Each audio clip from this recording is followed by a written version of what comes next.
In today's passage verses 1 and 2, the dragon stood on the shore of the sea.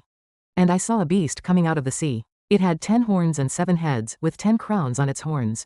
And on each head a blasphemous name. The beast I saw resembled a leopard, but had feet like those of a bear and a mouth like that of a lion. The dragon gave the beast his power and his throne and great authority. The Apostle John saw a beast coming out of the sea. This beast is called the Antichrist. However, the term Antichrist does not appear in the book of Revelation. Instead, the Antichrist is revealed by the name beast. In Revelation chapter 17:3, it is called the scarlet beast. The term beast originally symbolized the Antichrist in the book of Daniel. In Daniel 7:3, it says, 4 great beasts, each different from the others, came up out of the sea. This beast appears in Daniel 7 and 9, and in Revelation chapter 13 and 17. The beast prophesied in the book of Daniel is foretold as one who will persecute the Jews at the end of the age, while the beast in the book of Revelation is the same beast, but is prophesied to appear in human history as the ruler not only of the church but of all humanity. Ultimately, this Antichrist beast will cause all people in the world to receive the mark of the beast, the number 666, and will seek to be worshipped by them. In verse 1 of the text, it says, the dragon stood on the shore of the sea. And I saw a beast coming out of the sea. It had 10 horns and 7 heads. Here, it says that the beast, the Antichrist, came out of the sea. But in Daniel 7:2, it says that the 4 beasts came out of the great sea. What does this sea mean? There are 2 meanings. One refers to the Mediterranean Sea, encompassing the Middle East and Europe, and the other signifies the chaotic world. Additionally, in Daniel 7:2, it says, the 4 winds of heaven, churning up the great sea. Here, the 4 winds refer to the 4 major powers that will cause wars at the end of the age. However, at the end of the age, God will temporarily stop the 4 winds from blowing, and then, as mentioned in Revelation 7:3, he will place his seal on the foreheads of the 144,000, who are the servants of our God. In today's passage verse 1, the phrase a beast coming out of the sea reveals the appearance of the last beast among the 4 beasts mentioned in Daniel 7:2, that is, the Antichrist. Although this Antichrist is the last beast to appear historically, he is different from all the other beasts, in that he is powerful enough to make all the kings of the world submit to him and gain authority over all nations. Regarding this beast's authority, verse 2 states, the dragon gave him his power and his throne and great authority.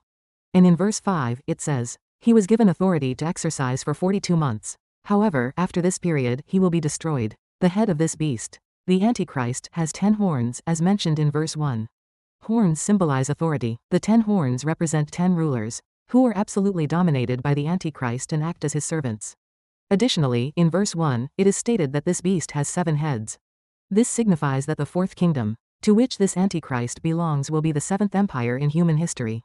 This is mentioned in Revelation 1:7-9-10. This calls for a mind with wisdom. The 7 heads are 7 hills on which a woman sits. They are also 7 kings. 5 have fallen, 1 is, the other has not yet come, but when he does come, he must remain for only a little while. The interpretation of this statement is clear. The 5 that are said to have fallen refer to the empires of Egypt, Assyria, Babylon, Medo-Persia, and Greece. The one that is said to be still standing refers to the Roman Empire, which was the world's dominant power at the time when the Apostle John received this revelation. And the other one that has not yet come is the 7th empire, which is the Antichrist described in verse 1 of today's text as a beast coming out of the sea. And in verse 1, Antichrist says, its horns and on each head a blasphemous name. The 10 crowns mentioned here refer to the crowns that the 10 kings who will assist the Antichrist will wear. In this way, the beast that appears at the end of human history displays an invincible form that no one can oppose. It was said that his appearance was like that of a leopard. Therefore, the Antichrist who will appear in the future will rule ruthlessly with immense power, and there will be no one to oppose him. This immense power is explained in verse 2. The dragon gave him his power and his throne and great authority. The dragon refers to Satan, who, after being defeated in the heavenly war and cast down to earth, transferred his immense power to the Antichrist, intending to fulfill his own plans through him. Satan, the red dragon cast out of heaven, has become one with the beast to rule the world. This dark scheme of the devil will be revealed through the Antichrist in the future. We must hold fast to this revelatory word that foretells the future, and carefully observe the world. First, the Antichrist will appear on the stage of the world's end. The appearance of the Antichrist is a sign foretelling the end of humanity. The Antichrist must appear at the end of humanity. The Bible speaks of the Antichrist in various ways. We must have biblical certainty about the Antichrist who will deceive all humanity at the end of the age, cause them to receive the mark of the beast, which is the sign of destruction, and led them to death. Furthermore, the Antichrist generally referred to in the Bible, and the Antichrist, who will appear at the end of the world, are different and must be distinguished. The Antichrist generally referred to in the Bible, does not refer to the actual Antichrist who will appear at the end of the world. Paul frequently mentioned the Antichrist in his epistles. The Apostle John also warned about the Antichrist who was active at that time. In 1 John chapter 2:22, it says, "Who is the liar? It is whoever denies that Jesus is the Christ. Such a person is the Antichrist, denying the Father and the Son." This refers to the conceptual Antichrist, not the Antichrist of the end times. It refers to those who oppose and deny the Father and the Son. Therefore, Paul clearly distinguishes between the Antichrist, who will appear at the end of the age, and the Antichrist who is a concept. 2 Thessalonians chapter 2:3 states, "Don't let anyone deceive you in any way, for that day will not come until the rebellion occurs, and the man of lawlessness is revealed, the man doomed to destruction." Paul states that there will be signs preceding the end of humanity. That is, the second coming of the Lord, and that one of these signs is the first apostasy. This apostasy refers to the emergence of the church of the harlot. And he says, the man of lawlessness, the son of destruction, will be revealed. This individual is the actual Antichrist. He is a completely distinct, independent individual, separate from the many antichrists mentioned in the epistles. 2 Thessalonians chapter 2:8 states, "And then the lawless one will be revealed, whom the Lord Jesus will overthrow with the breath of his mouth and destroy by the splendor of his coming." The lawless one who will be killed by the return of Jesus is none other than the Antichrist of the end times. Therefore, the Antichrist is neither a symbolic figure, nor a composite of multiple individuals. Then, in what form will the Antichrist appear? If we do not know this, we will not be able to be vigilant even when the Antichrist appears. Therefore, the Bible tells us about his appearance. We must first understand that the appearance of the Antichrist is predestined.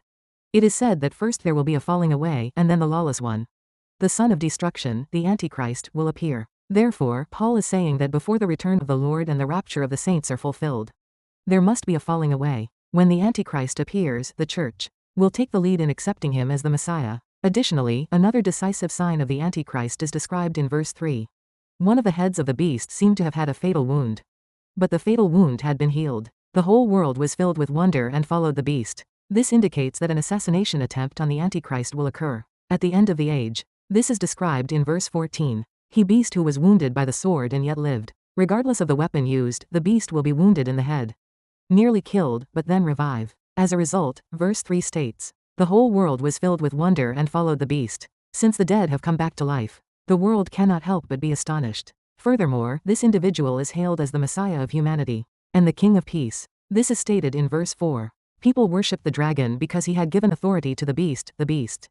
The Antichrist will use this event as an opportunity to establish himself as a divine being and receive worship from humanity. The Antichrist's spectacular emergence will occur during the period preceding the 7-year tribulation. Only a figure with such dramatic elements could capture the world's attention and possess the power and authority of Satan to fulfill the one-week covenant. At this time, we must recognize that this individual is not the leader or Messiah who will rescue humanity from the disasters of war and famine. Furthermore, with his emergence, apostasy will rapidly spread within Christianity. The Antichrist said in verse 5, "And to exercise its authority for 42 months. The Antichrist received authority from Satan to act for 42 months. This period of 42 months is described as 3.5 years, or 1,260 days, or a time, times, and half a time. Some interpret this period as a symbolic period. However, the problem is that this interpretation leads to immense confusion in the interpretation of the revelation, making it nearly impossible to interpret. Furthermore, it is clear that this period is an actual number of days, because the period is revealed in overlapping terms, such as 42 months, 1,260, and a time, times, and half a time.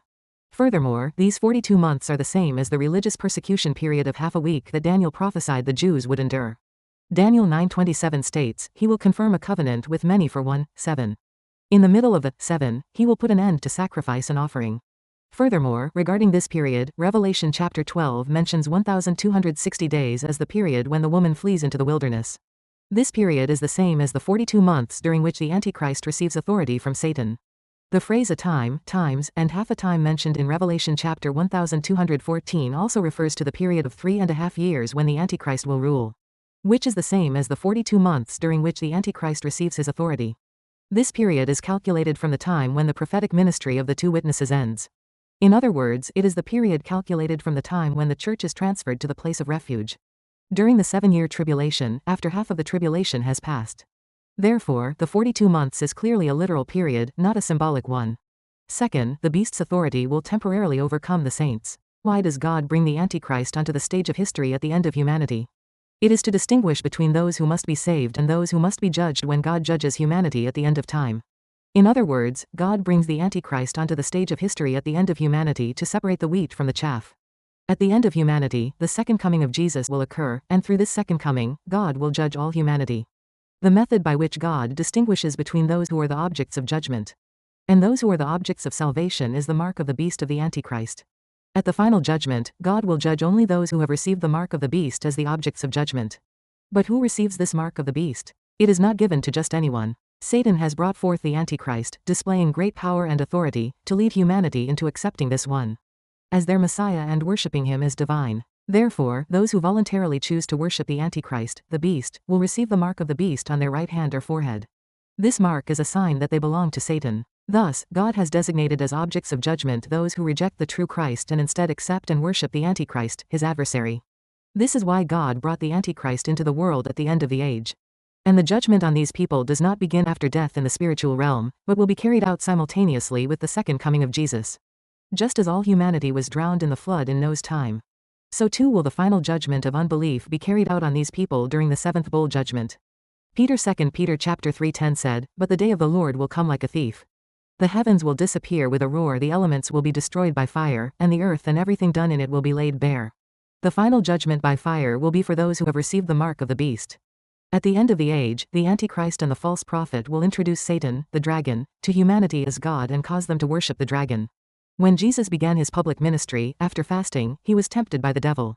At that time, the devil sought to appear as God. Therefore, the devil showed Jesus all the kingdoms of the world and their glory and said to him, "If you will worship me, I will give you all these things." At that time, Jesus immediately rejected Satan's temptation, but the Antichrist will welcome it.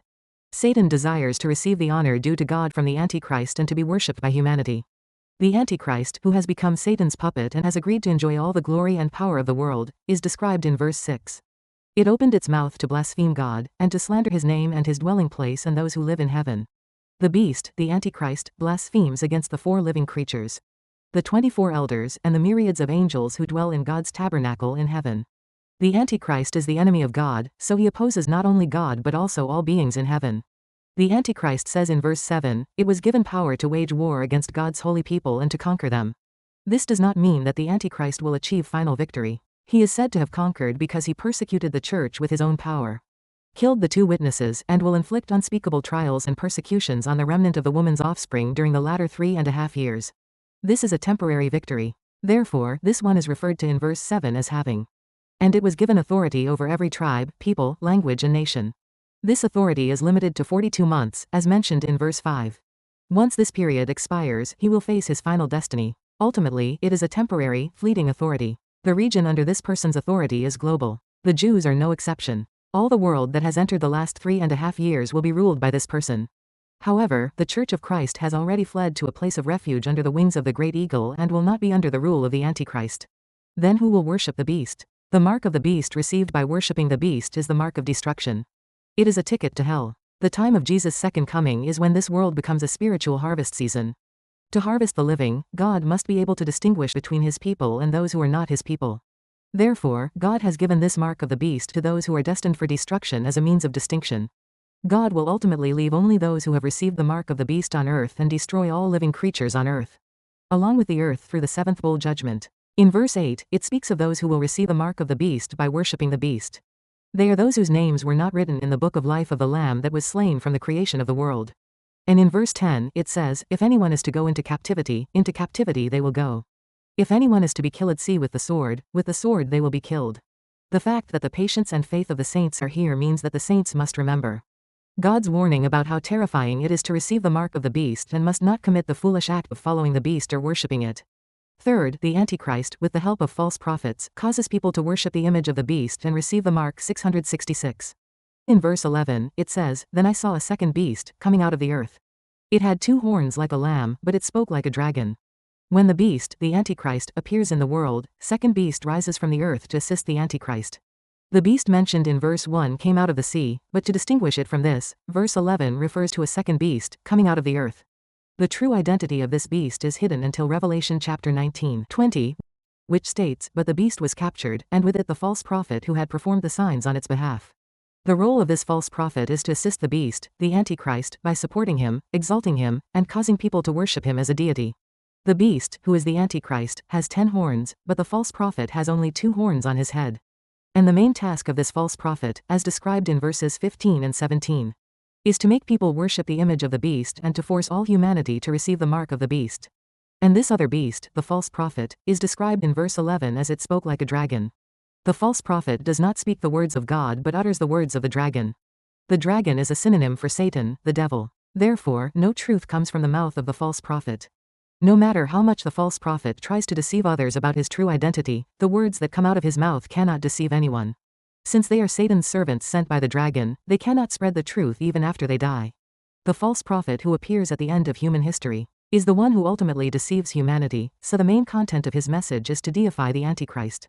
The false prophet is tasked with making people believe that the Antichrist, who appears with power, authority, and a throne from the red dragon, is the Messiah of humanity, and with causing them to worship this being as a divine entity. In verse 12, it is stated that this individual will exercise all the authority of the first beast in his presence. The false prophet and the Antichrist are of the same origin, differing only in their positions. Therefore, the Antichrist grants his authority to the false prophet, enabling him to act with that authority. And in verse 14, it says, because of the signs it was given power to perform on behalf of the first beast, it deceived the inhabitants of the earth. It ordered them to set up an image in honor of the beast who was wounded by the sword and yet lived. The image of the beast that is established during the 7-year tribulation is precisely what is being set up under the instigation, active encouragement, and coercion of the Antichrist. This false prophet commands, make an idol for the Antichrist. However, it does not end with erecting the idol. In verse 15, it says, the second beast was given power to give breath to the image of the first beast, so that the image could speak and cause all who refused to worship the image to be killed. It says that the breath of Satan enters the idol of the Antichrist. The 2 witnesses who received the breath of God were resurrected from the dead. However, when Satan infuses the breath of the Antichrist into the idol begins to speak like a living person. This leads to ruthless persecution of those who refuse to worship the divine idol. It is stated that anyone who does not worship the beast idol will be captured and killed. The world's understanding of the Antichrist is renewed with the appearance of the false prophet. This is because this false prophet will perform tremendous signs and wonders, yet he will give all the glory for these signs not to himself but to the Antichrist, causing all humanity to serve the Antichrist as the Messiah of humanity and worship him. The authority given to the Antichrist will be used to rule the world. The appearance of the Antichrist as the world's leader and the Messiah of humanity begins with a highly shocking event. In verse 3, one of the heads of the beast seemed to have had a fatal wound, but the fatal wound had been healed. The whole world was filled with wonder and followed the beast. The reason Satan brings forth the false prophet is to compel divine worship of the Antichrist. To facilitate this, he ensures that everyone receives the mark of the beast. However, as stated in Revelation 14:911, if anyone worships the beast and its image and receives its mark on their forehead or on their hand, 10 they, too, will drink the wine of God's fury, which has been poured full strength into the cup of his wrath. They will be tormented with burning sulfur in the presence of the holy angels and of the Lamb. 11 And the smoke of their torment will rise forever and ever. There will be no rest day or night for those who worship the beast and its image, or for anyone who receives the mark of its name. It was said, however, the false prophet receives a new revelation from Satan to facilitate this matter. In verse 15, it says, the second beast was given power to give breath to the image of the first beast, so that the image could speak. The reason for this is so that Satan can receive worship from humanity through the Antichrist. Through these amazing signs and wonders, the false prophet will be exalted as God's representative not only by the religious world but by all humanity. Therefore, he will erect an image of the Antichrist for worship, compelling humanity to worship it. This image of the Antichrist will be erected during the final 3.5 years of the Great Tribulation. Those who worship this image will receive the mark of the Antichrist, and all commerce will be conducted through this mark. As stated in verse 17, so that they could not buy or sell unless they had the mark. Therefore, those who do not receive the mark will be unable to live a normal life. Thus, in verse 15, those who refused to worship the image are the saints who will be left behind in the last 3.5 years, facing the threat of death and the economic threat of being unable to buy or sell, as mentioned in verse 17. They will be in a situation where they must be prepared to martyr themselves to survive. If one were to find oneself in the latter 3.5 years, one should consider martyrdom as the best option. This situation is temporary, and the eternal judgment, the 1,000-year kingdom, and eternal heaven are soon to come. The Lord has already revealed the outcome to us. He has given us the schedule for the future and instructed us to believe and overcome. Therefore, I pray in the name of the Lord that you may overcome by faith.